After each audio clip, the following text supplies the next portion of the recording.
pecah dulu, harus di iya, intinya harus dipecah-pecah dulu, gitu ya.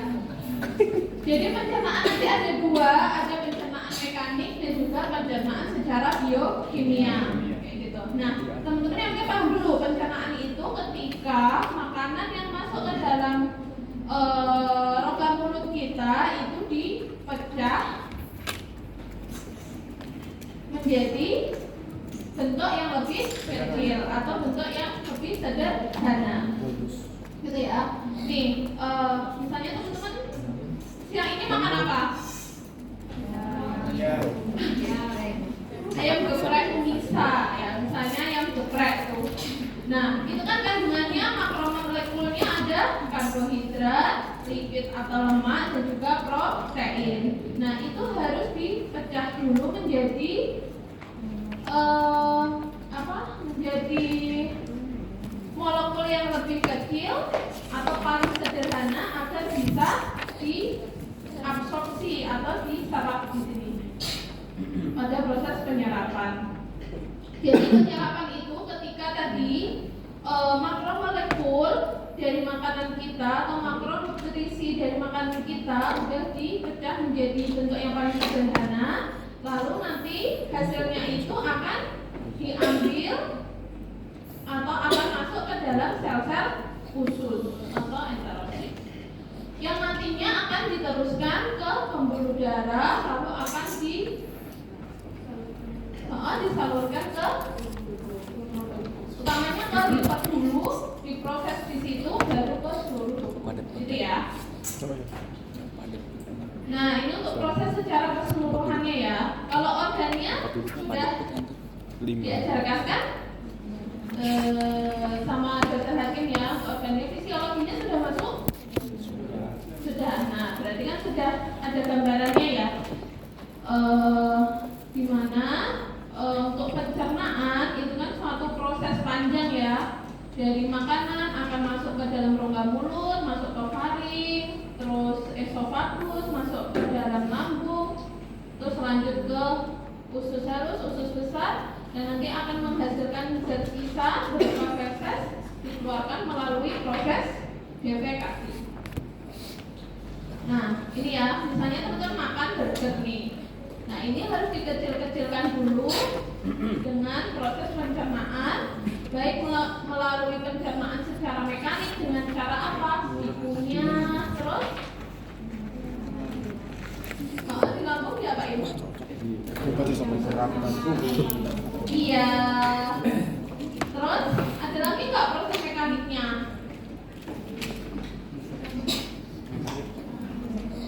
Ya, di usus itu juga ya, gerakan peristaltik usus kayak gitu. Itu juga merupakan pencernaan secara mekanik. Nah, lalu kalau mekanik itu kan dia hanya memotong-motong secara bentuknya aja ya. Tapi kalau secara biokimiawi dia itu memotong secara molekulernya, rantainya gitu ya, menggunakan suatu enzim. Nah, setelah dipotong-potong tadi akan masuk ke dalam lumen usus. Nah, setelah terbentuk molekul yang paling sederhana, nanti baru bisa diserap oleh sel-sel di dalam usus. Nah, gitu ya. Untuk perbedaannya ini, jadi kalau untuk pencernaan mekanik hanya memecah secara fisiknya saja tanpa mengubah struktur kimia. Tadi sudah dibahas, teman-teman sudah paham.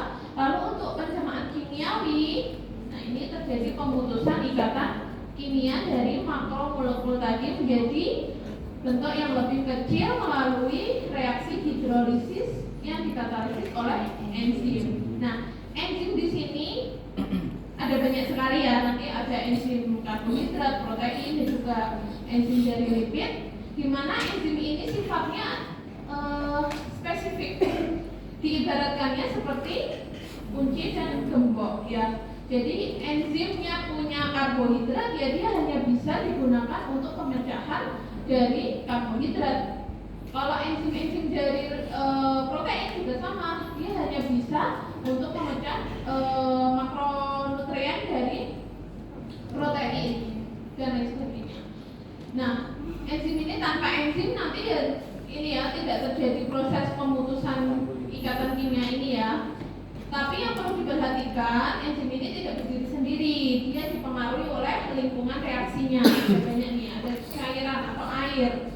Kenapa? Kok dia dipengaruhi oleh air? Karena kan reaksinya di sini adalah reaksi hidrolisis. Jadi dia butuh kondisi yang air yang cukup kayak gitu.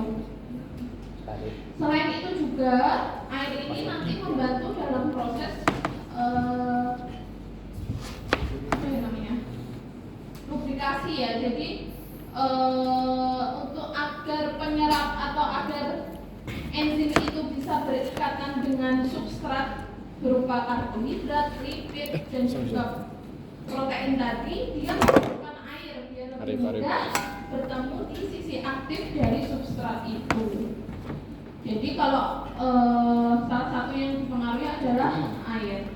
Lalu yang kedua terkait pH. pH ini juga sangat mempengaruhi kerja dari enzim ya. Karena beberapa enzim itu dia hanya bisa aktif ketika pada pada pH yang rendah atau asam. Misalnya enzim pepsin yang ada di lambung, dia cuma bisa aktif ketika lingkungan reaksinya itu asam, kayak gitu ya.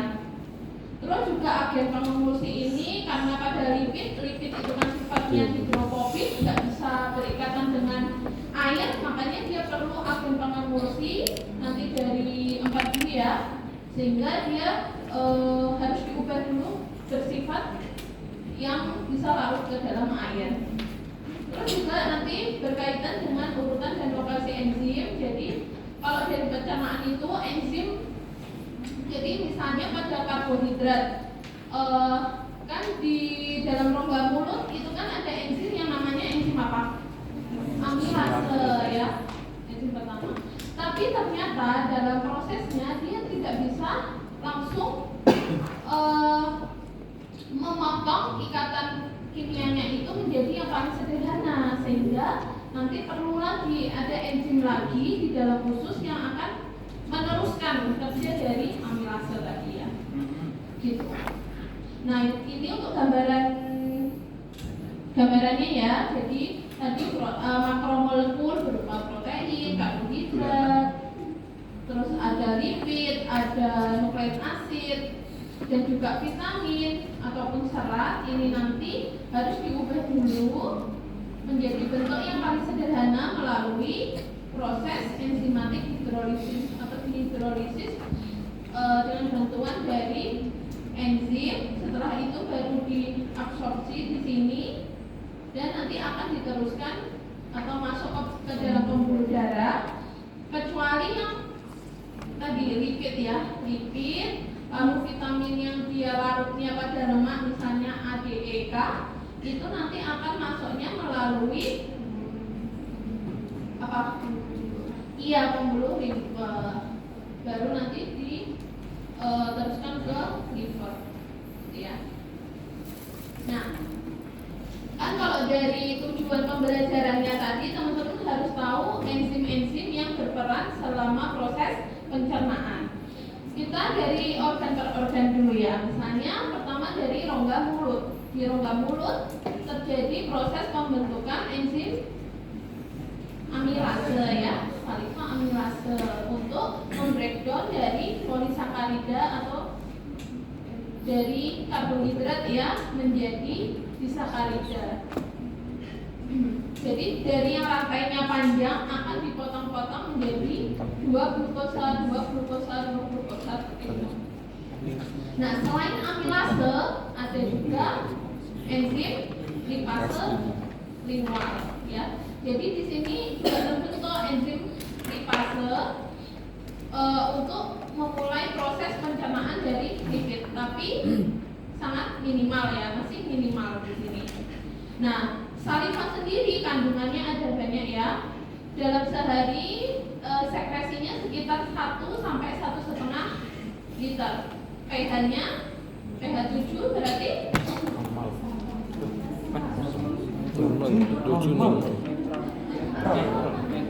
ya masih normal ya. Oke.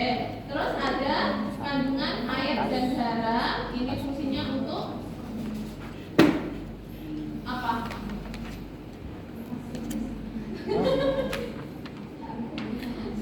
Untuk membantu melunakkan makanan kayak gitu ya. Fungsinya. Ditambah nanti dengan adanya mukus-mukus, ini juga untuk membuat lunak, membantu makanan itu kita dorong ke dalam rongga esofagus biar diteruskan kepada lambung. Selain itu di sini juga ada antibodi ya yang digunakan untuk melawan bakteri, ada enzim amilase dan juga disosin. Nah teman-teman yang penting ketika di rongga mulut ini untuk reaksinya adalah terjadi reaksi hidrolisis dari glikosidik pada karbohidrat oleh enzim amilase dari polisakarida menjadi disakarida. Ini udah bentuk paling sederhana atau belum? Nah selanjutnya masuk ke lambung ya. Di lambung ini juga ada beberapa enzim. Yang pertama enzim pepsin.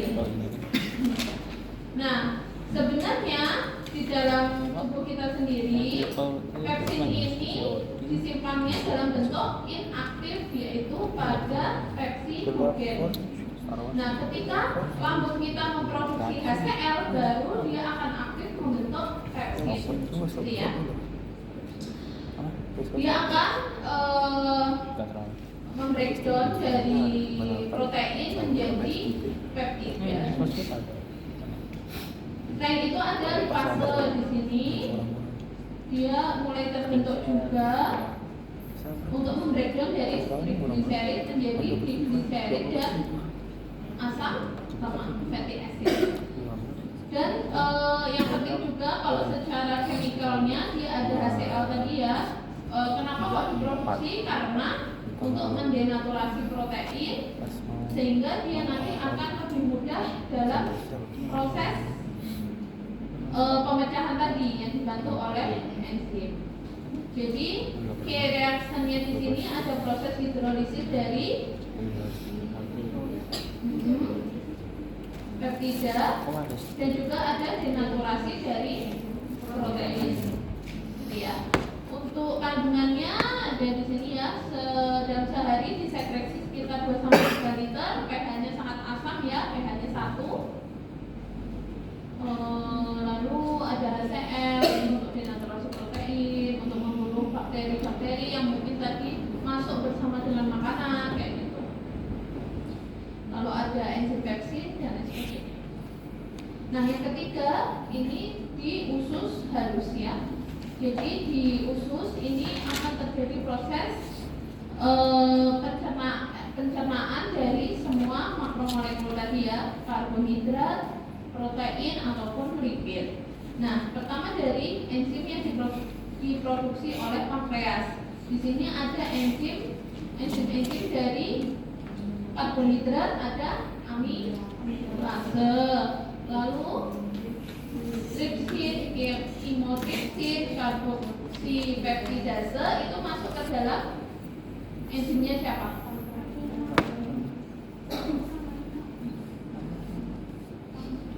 Dari protein ya. Kalau di ini biasanya dikategorikan bisa disebutnya protease kalau teman-teman pernah dengar ya. Amilase, protease dan lipase. Jadi di sini semua terbentuk. Lalu ketika di blood border atau di area mikrofili dari rumen usus itu juga memproduksi enzim lagi, yaitu enzim dari karbohidrat ada maltase, laktase, sukrase, dan juga enzim dari protein ya ada peptidase. Selain itu tadi terkait dengan lipid dari 4 ini akan diproduksi dalam diproduksi getah empedu yang nantinya ada kandungan garam folat yang fungsinya untuk mengemulsi lipid tadi.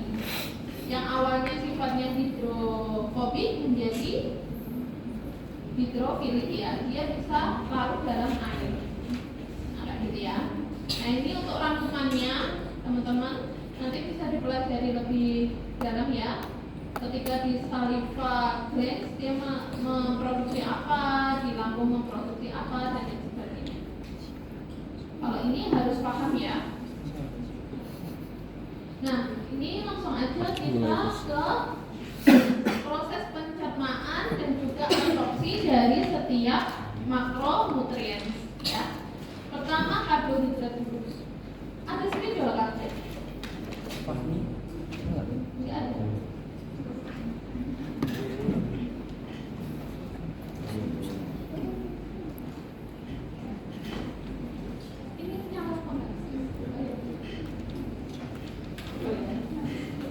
Tulisan mana? Kapan tulisan mana? Kayak kewalik ngono tuh terus. Kewalik. Bisa perhatikan dari gambar juga ya. Jadi untuk karbohidrat kan ketika makanan masuk ke dalam tubuh kita, kandungannya itu adalah polisakarida ya. Nah, polisakarida ini perlu kita pecah dulu. Jadi dari saliva ini akan memproduksi enzim amilase. Nah, amilase ini akan berubah menjadi maltosa atau disakarida. Jadi yang awalnya dia itu kayak gini ya, lantainya panjang, ini harus kita potong-potong dulu ya. Dari amilase ini akan dipotong menjadi disakarida atau buah gula. Akan dipotong-potong dulu. Nah, lalu selain itu nanti akan jadi di kan pertama tadi dari amilase yang ada di saliva. Selain itu juga ada yang diproduksi dari pankreas. Itu nanti fungsinya juga sama untuk memotong lagi ya, memotong maltosa tadi, memotong apa pakai ini aja ya, mau nggak? Iya.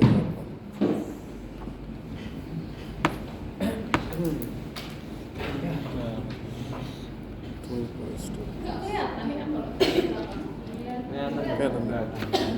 Itu depan.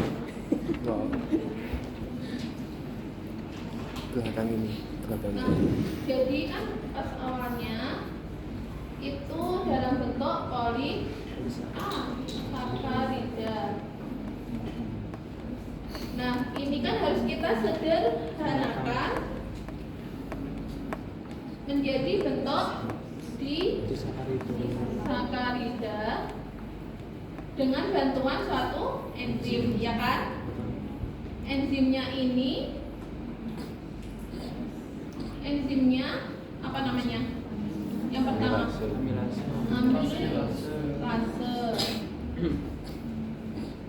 Oke.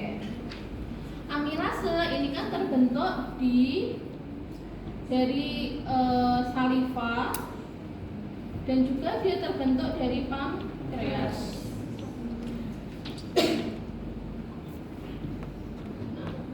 Jadi dari karbohidrat masuk ke dalam rongga mulut itu sudah mulai proses pemecahan. Nanti sampai ke melewati lambung terus ke duodenum itu masih dalam proses pembentukan ke disakarida.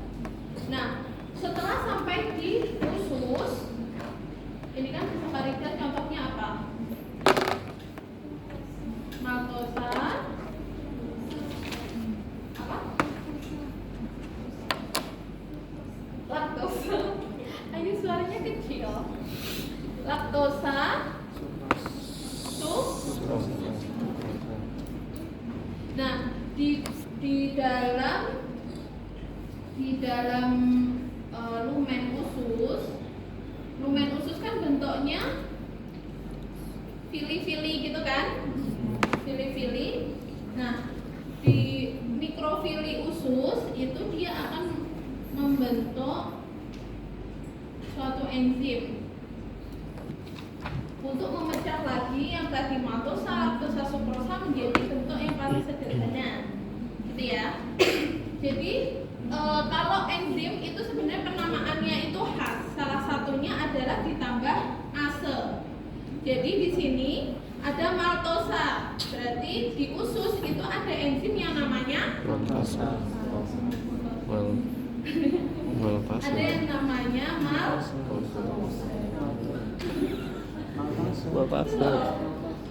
maltase. Terus laktosa berarti. Terus sukrosa. Sukro. Nah, terbentuk enzim ini sehingga maltosa ini akan diubah menjadi ya. Ini mengubah maltosa menjadi 2 glukosa. Kalau laktase mengubah glukosa dan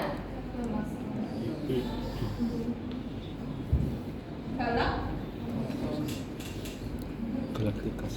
sedangkan sukrase itu mengubah sukrosa menjadi glukosa dan fruktosa.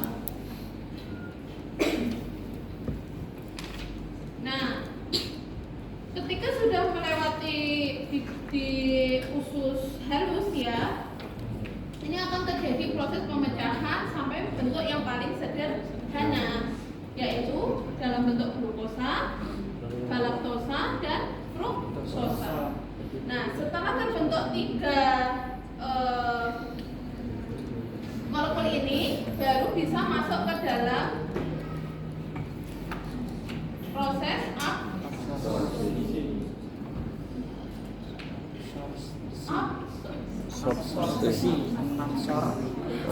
Absorpsi.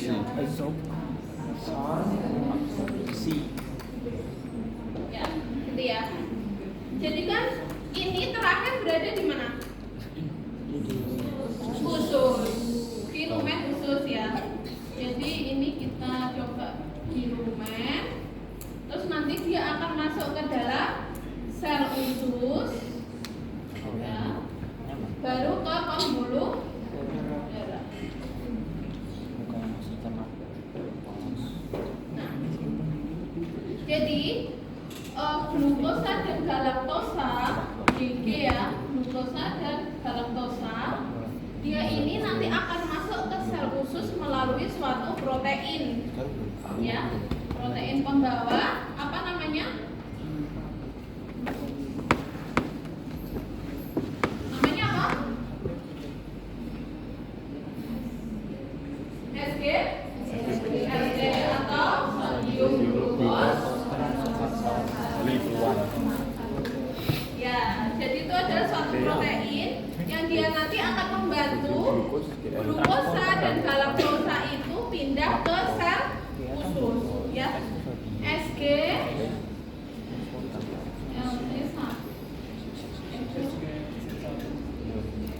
Nah, karena dia itu namanya sodium glukos, jadi dia itu dependen dengan sodium atau natrium.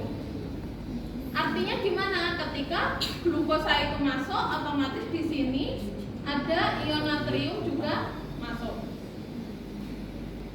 gitu ya. Terus kalau fruktosa, dia beda sendiri. Dia nanti akan masuk melalui suatu protein juga namanya glutin.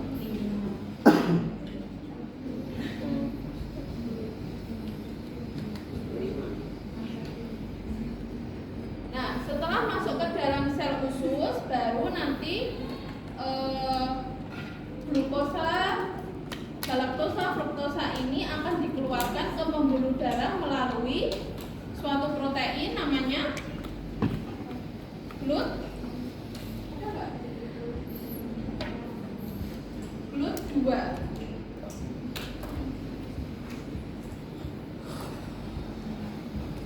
Untuk ke pembuluh darah. Jadi kalau dari lumen glukosa galaktosa itu dibantu protein SGLT1, kalau fruktosa dibantu GLUT5. Tapi untuk keluar dari sel ke pembuluh darah sama-sama melalui protein GLUT2. Gitu ya. Nah, setelah sampai ke pembuluh darah ini nanti kan akan dibawa ke liver. Di liver nanti akan terjadi proses metabolisme, pembentukan kayak glikolisis dan lain sebagainya, kayak yang kemarin untuk misalnya untuk pembentukan energi gitu ya. Paham nggak kalau yang ini? Paham. Oke. Jadi nanti yang penting ini ya, kalian harus tahu perubahannya enzim ini mengubah apa, terus hasil akhir dari karbohidrat itu yang bisa diserap itu dalam bentuk apa, terus protein-proteinnya ini yang membantu proses perpindahannya itu apa gitu. Nah ini untuk gambarannya tadi ya. Nanti teman-teman bisa baca ya. Nah selanjutnya untuk protein.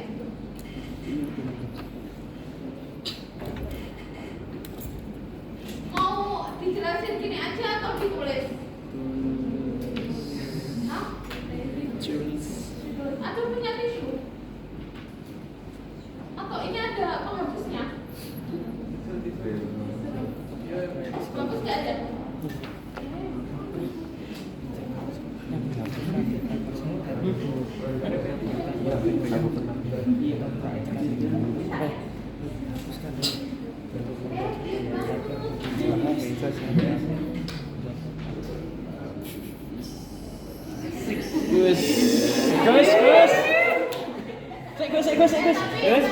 Gus. Tapi tidak mempengaruhi nilai loh. Ini ya.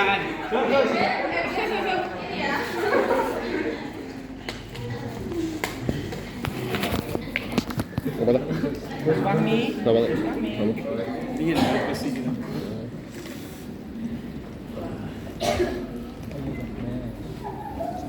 Kok saya terpaksa ya dia?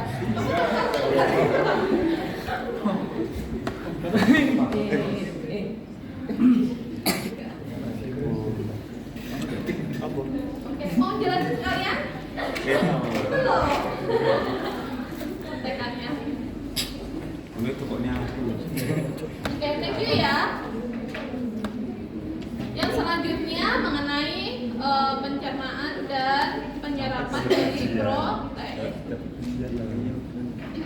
Sama ya. Kalau tadi karbohidrat mulai pencernaan dari rongga mulut, kalau protein dari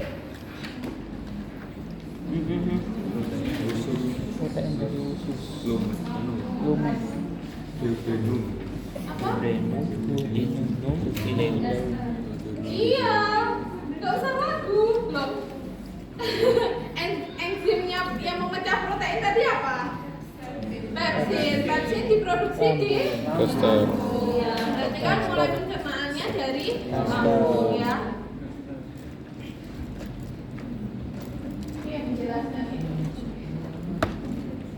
Jadi kalau untuk protein dia nanti dalam bentuk polipeptida ya.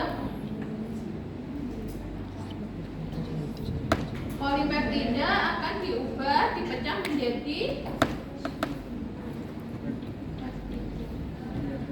atau oligo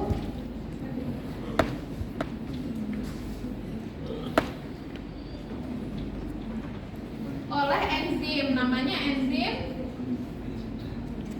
apa? Tadi pemecahan protein dari Pepsin. polipeptida yang dia itu rantainya banyak,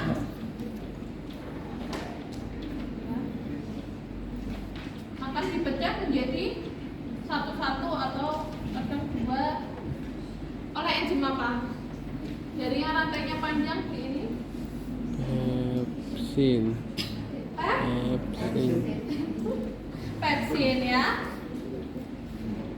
Di daster. Nah, pepsin ini tadi ya di dalam lambung dia disimpan dalam bentuk inaktif namanya pepsinogen. Dia akan aktif ketika di sini ada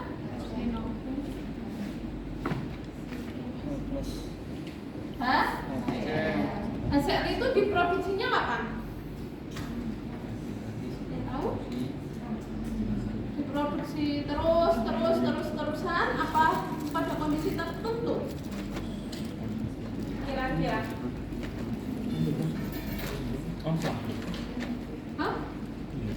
Di kalau visio bahasnya sampai kayak gitu enggak ya? Bahas juga kan ya kalau.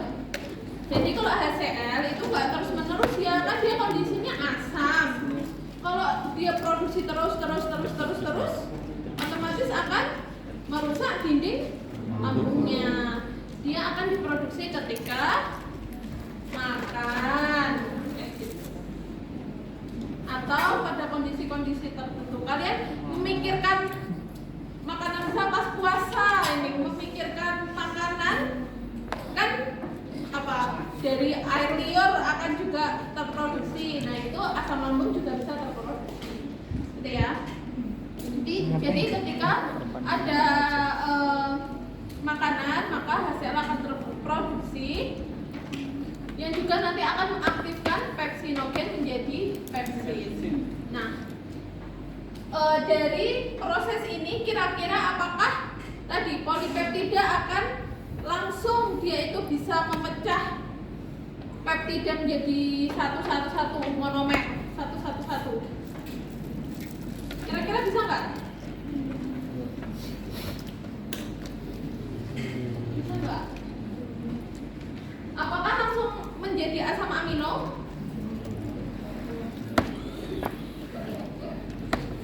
Tidak ya. Jadi belum. Jadi mungkin ini ada yang terpecah menjadi paling sederhana, ada yang masih bergandeng-gandengan, gitu ya. Makanya nanti di dalam duodenum, di dalam usus dia akan terjadi proses pemecahan lagi yang dibantu oleh enzim dari pankreas. Namanya apa? Apa? Yang disebut tadi nggak sih? Trypsinogen.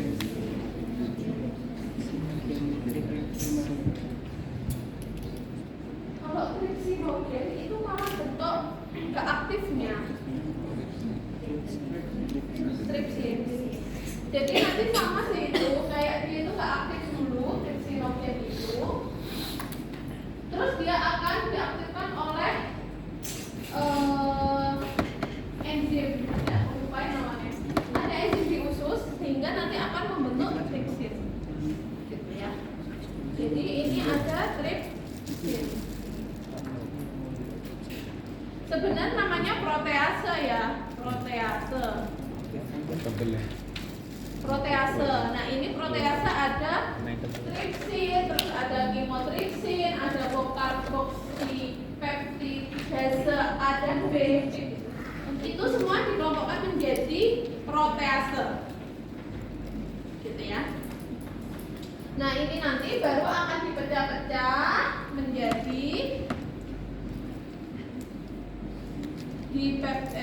menjadi asam amino.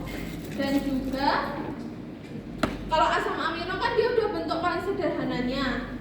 Nah tapi ternyata di proses ini juga nggak bisa sempurna, sehingga masih ada dipeptida ataupun tripeptida. Selama di usus halus berarti yang terproduksi asam amino dan juga di peptida ataupun tripeptida. Jadi masih belum sempurna lagi. Nah, tapi di sini udah terbentuk asam amino, makanya untuk absorpsinya sudah bisa.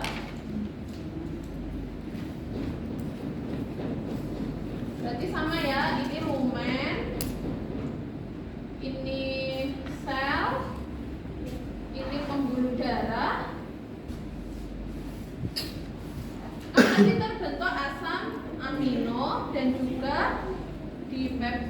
peptida dan juga tripeptida. Nah, asam amino ini nanti dia bisa langsung masuk ke dalam sel, ya, kayak di gambar, masuk ke dalam sel. Sedangkan apa namanya, dia ataupun tripeptida ini nanti akan dipecah lagi baru sampai menjadi asam amino oleh enzim peptidase.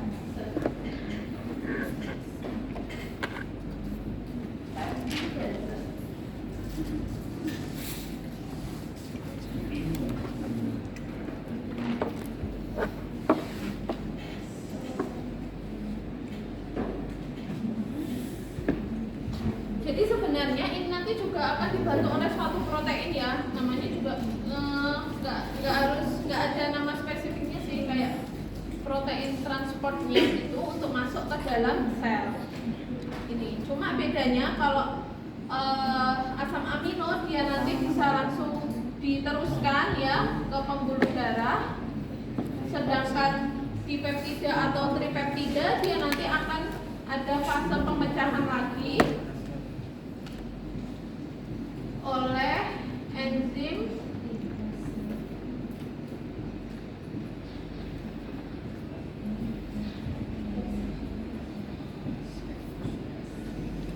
baru bisa keluar karena sudah menjadi asam amino.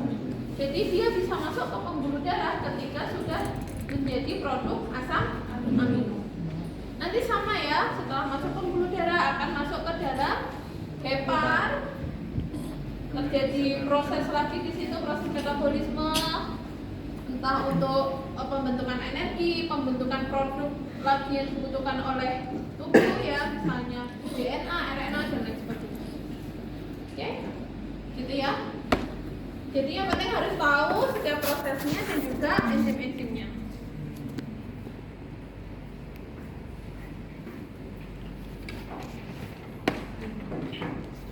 Oh, namanya langsung peptida transport, ya.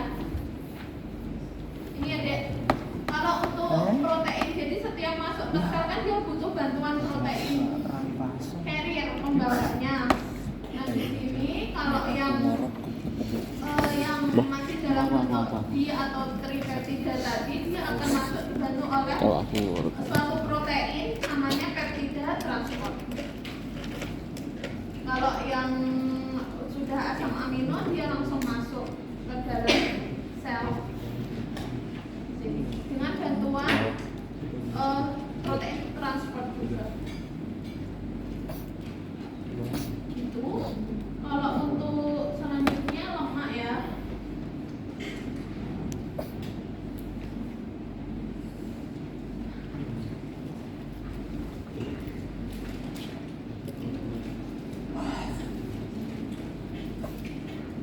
Sekali lagi, ya, lemak.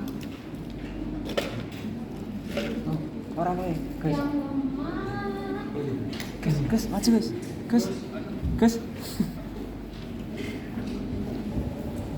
Wah, saya mau berarti Setelah ada pernyataan tidak menambah nilai, setelah tidak mendapatkan nilai langsung gugur mundurkan Mendapatkan diri. nilai tambahan.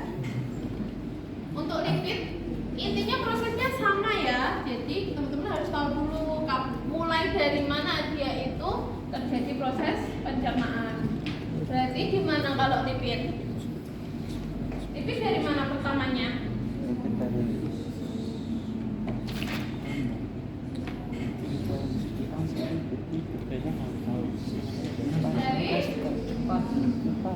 di fase tadi dibentuknya mana? Di fase di kasta. Jadi kan dari rongga mulut kan sudah mulai terbentuk di fase, tapi Oh, iya, memang nih. minimal. Jadi Minimal, kayak ya? baru mau gitu, baru percobaan awal, ya. Nanti dicoba semua kok. Oh iya toh? Nah, kalau lipid ini kan kandungan kebanyakannya adalah triglycerid. Jadi dia 90% triglycerid, terus ada fosfolipid, kolesterol ester. Nah, itu, ya. Tapi karena yang paling banyak triglycerid, contohnya triglycerid aja, ya. PG, ini nanti harus diubah menjadi apa? Bentuk sederhananya apa? Asam lemak dan gliserol. Asam lemak dan gliserol. Sama enzimnya apa nih? Tadi lipase. Terbentuk awalnya di saliva ya, ke mulut. Terus ada lagi di mana? Tadi di Bastra ada. Lambung juga ada ya. Tapi belum yang belum yang banyak gitu karena mungkin masih awal tadi. Nah, ini bisa aktifnya di nanti pencernaannya di usus halus. Karena diambil lipase yang paling banyak terbentuknya dari pankreas ya, nanti akan dilepaskan ke duodenum sehingga pencernaannya di situ. Lipase dari pankreas.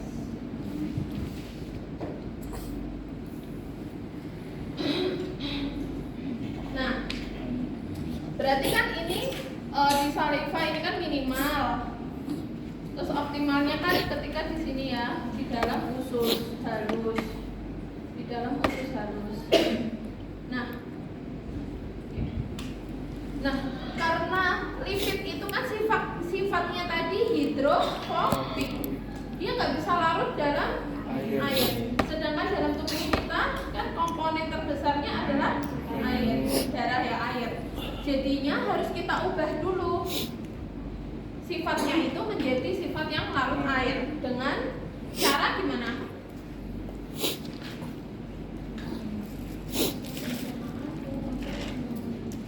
Diemulsi, ya, proses emulsi. Jadi dengan bantuan dari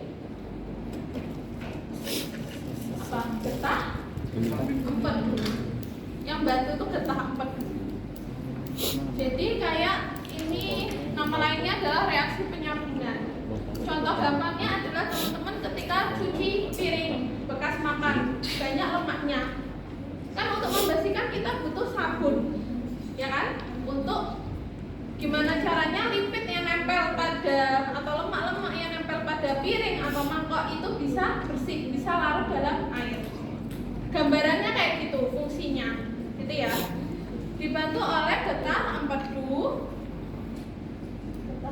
ya, atau garam olat. Nah, jadi lipid tadi kan lipid ya. Lipid ini akan dipecah kecil-kecil dan garam ini tadi dia itu akan nempel di sisi-sisinya, membentuk yang namanya misel. Nah, misel ini sifatnya dia bisa hidrofobik, bisa hidrofilik. Jadi karena dia ditempeli oleh garam folat tadi, makanya dia bisa larut dalam air. Nah, ketika dia itu sudah bentuknya kayak gini, dia akan menempel ke dalam dinding usus. Ya, jadi kan ini di usus ya. Usus, kan dia harus berpindah tuh.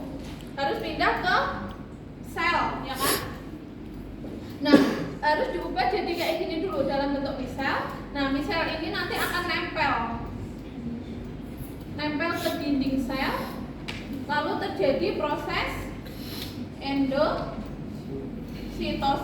Jadi dia bisa langsung bisa masuk ke dalam sel. Nah, di dalam sel ternyata tadi pas proses endositosis itu yang masuk ke dalam sel ini hanya lipidnya tadi ya, lipid. Garamnya nggak ikut masuk. Sehingga di sini sifat dia berarti hidrofobik lagi, ya kan? Karena dia cuma lipid, nggak ada garamnya. Kalau ada garamnya tadi kan dia menjadi bisa larut air. Nah, pas masuk ke dalam sel yang bisa masuk itu cuma lipidnya, tapi garamnya nggak bisa masuk. Sehingga di sini lipid sifatnya hidrofobik lagi. Nah, gimana caranya biar dia bisa bisa larut lagi karena dia harus dipindahkan dari sel ke pembuluh darah dengan cara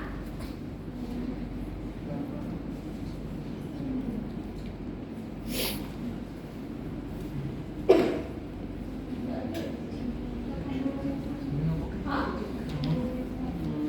Oh itu belum, itu masih di sel, masih di selnya.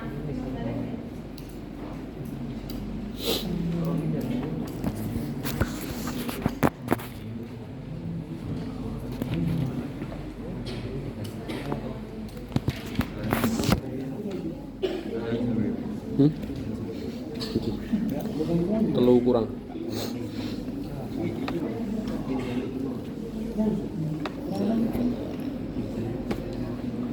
Ini ya, jadi dia harus dibentuk lagi, ada esterisasi namanya,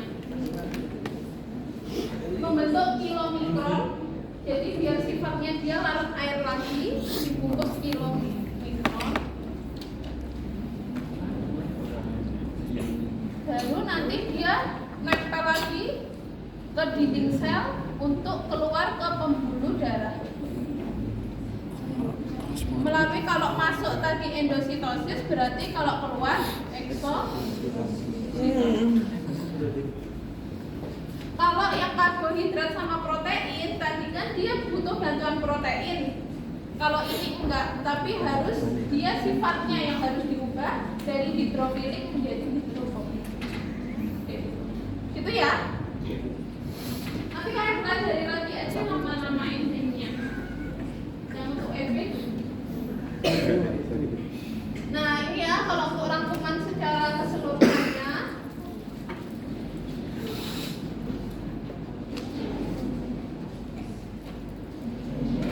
Kalian bisa pelajari ini. Terus ini untuk nama-nama dari enzimnya tadi dibedakan menjadi enzim karbohidrat, enzim dari protein, dan enzim dari lipid. Jadi pelajari ini. Sudah.